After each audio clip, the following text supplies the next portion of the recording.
Are you a classroom teacher looking to make your mornings a little bit smoother?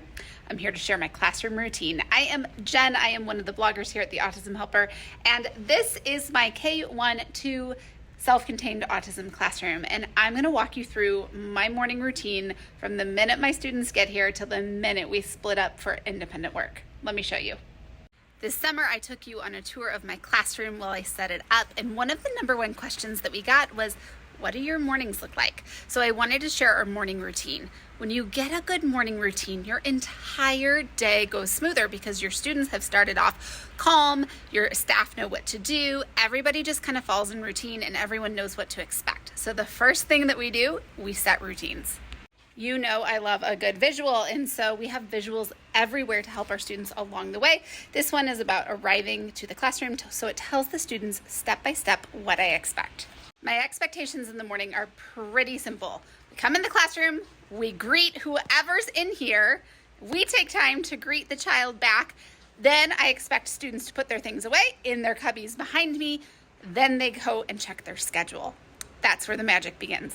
Just like so many things in special ed, my schedules are individualized. Some students have a list, some students have icons, some students have an object schedule. It just depends on their needs.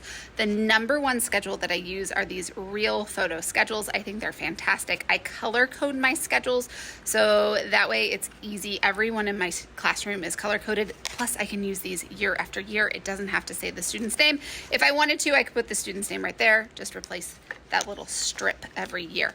But I put magnets on the back of these so they travel throughout the classroom. I have magnetic surfaces literally everywhere. So they check their schedule. The first thing that it says is morning work. So let's look and see what that looks like. Like I said, everybody is color coded. I have covered up names here just for privacy, but I'm going to show you what this looks like. Every student has a color, every student has a box that correlates to that color. So they come here and they grab their binder, and this is where their morning work is located. They have a pencil box, so they grab this and they grab their morning work binder. They come to the table, they have a seat, and they get started. I'm sure you're curious what is in the binder, so I am going to show you. This is the Autism Helper's leveled daily work, and this is level 0.5. So this page pretty much stays the same for the entire unit, and this picture on the board changes. So the students are going to copy the letter A in purple, then green, then blue, then red on their sheet. So see how this page correlates to this. They're going to color the circles, draw the numbers, and create the lines. It's really simple. It's very effective, and every day this page changes. And so I just put this up on the Promethean board, and from my table, my students are able to copy. Once students are done with their paper, they're going to take their paper, they're going to come over, they're going to put it in the paper filer. This is where students just put their papers throughout the day. Then they're going to check their schedule below. They're going to see that morning meeting is next, and they are going to come to the carpet.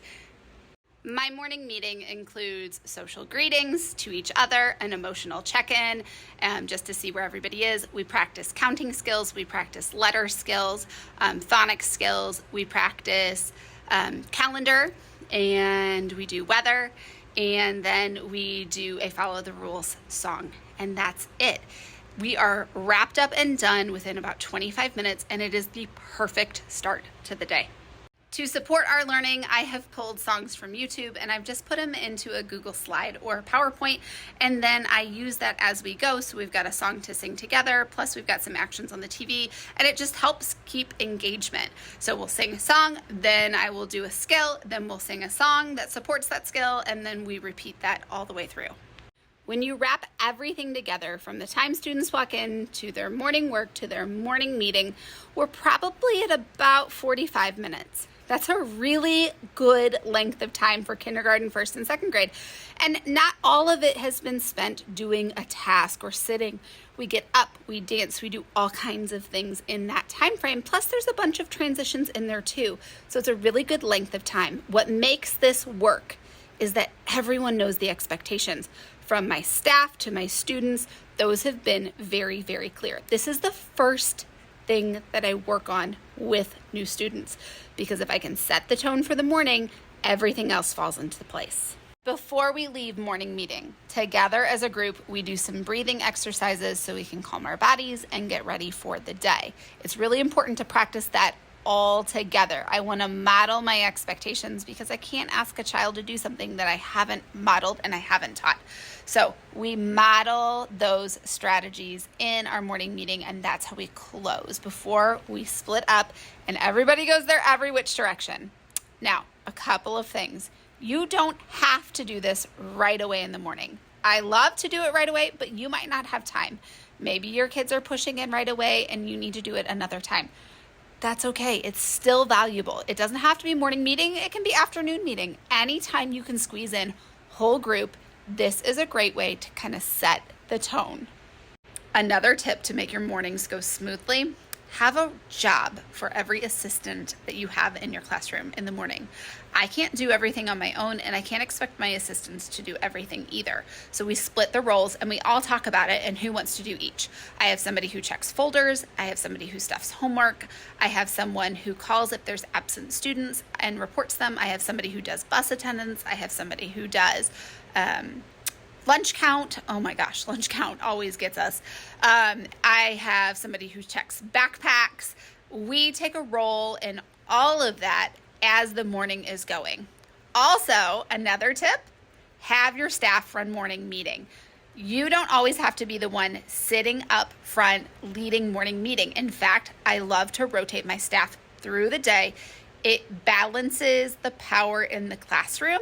And additionally, that's a great time that you can grab another staff member and squeeze in some staff training. With a little bit of planning and a whole lot of routine, your students will be calm, they will know their expectations, and they will be super successful in the morning. Your staff will love it too because they will have time to connect with the students before the school day starts. I absolutely love this part of my day. It is my favorite part, and I am always sad if I have to miss it because of a meeting. So I always try to schedule my meetings after my morning meeting. If you've got questions on how I run morning meeting or what my morning routine looks like, maybe I missed something or you want to know more about something, definitely let us know in the comments and I'll be happy to answer.